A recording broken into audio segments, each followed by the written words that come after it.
Assalamualaikum. Apakah negara ini negara yang besar? Belum tentu. Karena negara yang besar itu adalah negara yang menghargai para pahlawan.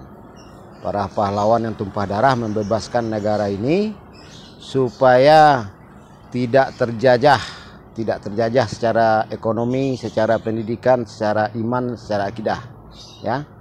Lalu apakah agama Islam sudah menjadi agama yang besar di NKRI? Belum tentu. Karena yang mengaku umat Islam pun tidak menghargai para pahlawan yang berjuang sedari dulu sampai saat ini, ya. Nah, sementara mereka bisa bilang, oh leluhur, karena tumpah darah leluhur kami, sementara dia pengecut menumpahkan darah, ya. Cukup segitu dulu ya.